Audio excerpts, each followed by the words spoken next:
শাহাবুদ্দিন।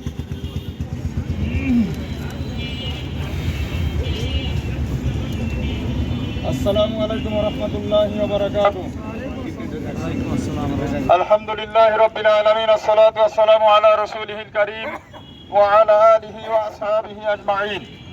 ইসলামী আন্দোলন বাংলাদেশ ঝিনাইদহ জেলা শাখার ব্যবস্থাপনায় কেন্দ্রীয় কর্মসূচির অংশ হিসেবে 5 দফা কর্মসূচি বাস্তবায়নের লক্ষ্যে আজকে জেলা প্রশাসক বরাবর স্মারকলিপি প্রদান প্রোগ্রামের সম্মানিত সভাপতি, উপস্থিত জেলা নেতৃবৃন্দ, সমবেত তৌহিদি জনতা, সবাইকে আন্তরিক মোবারকবাদ জানাচ্ছি। আমরা কি কারণে দীর্ঘদিন ধরে ইসলামী আন্দোলনের মোহতারাম আমির হযরত পীর সাহেব চরমনার পক্ষ থেকে মাঠে ময়দানে কাজ করছি, এটা আজকে বাংলাদেশের প্রত্যেকটা মানুষ কিন্তু আজকে এটা মাধ্যমে কিন্তু জাগ্রত হয়েছে, কথা ঠিক কিনা? পিআর পদ্ধতির নির্বাচন বাংলাদেশের 31টা যে ঐক্যমত্য কমিশনের ভিতরে যাদের নিয়ে আলোচনা হয়, এর মধ্যে 26টা দল ঐক্যমত্য পোষণ করেছেন।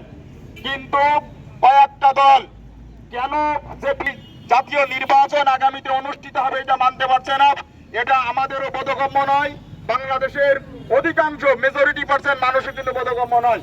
কিন্তু আমরা বিশ্লেষণ করে দেখেছি এই পিআর পদ্ধতির নির্বাচন হলে তাদের অনেক ক্ষতি হওয়ার সম্ভাবনা আছে। ক্ষতি নাকি যে তারা কোটি কোটি টাকার নমিনেশন বাণিজ্য করতে পারবে না, তারা তাদের হয়তো লক্ষ্য আছে যে তারা পূর্বের মতো যে কেন্দ্র দখল করে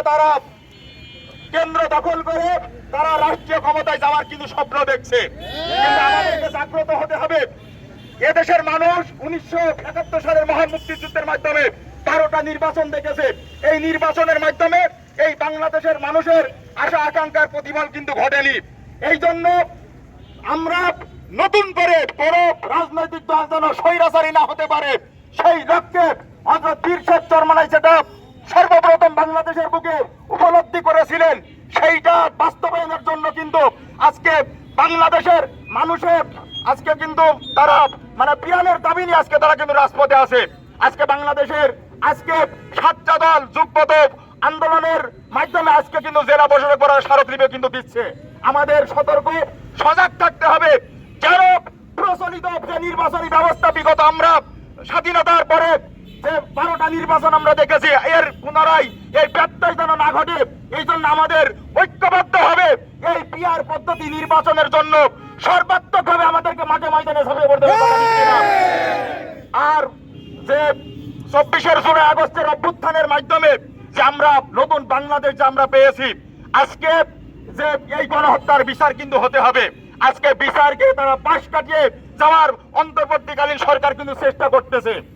আজকে যদি এই গণহত্যার বিচার যদি না হয়, মৌলিক রাষ্ট্র সংস্কার যদি না হয়, তাহলে এই জুলাই অভ্যুত্থানে যারা জীবন দিয়েছে, যারা রক্ত দিয়েছে, এই রক্তের সাথে এই বাংলাদেশের মানুষের কিন্তু তাদের বেঈমানি করা হবে, কথা ঠিক কিনা? এই জন্য আমরা অন্তর্বর্তীকালীন সরকারকে হুঁশিয়ার করে দিতে চাই, অবিলম্বে যে এদেশের মানুষের যে পিয়ানের দাবি, যে সংখ্যানুপাতিক পদ্ধতির এই নির্বাচন অবিলম্বে আপনারা সিদ্ধান্ত গ্রহণ করে আগামীর বাংলাদেশে চিরতরে স্বৈরাচার মুক্ত করার জন্য আপনারা বাস্তব পদক্ষেপ গ্রহণ করবেন, এই আশাবাদ ব্যক্ত করে আলোচনা শেষ করছি। ওয়া মা আলাইনা ইল্লাল বালাগ। আসসালামু আলাইকুম ওয়া রাহমাতুল্লাহ।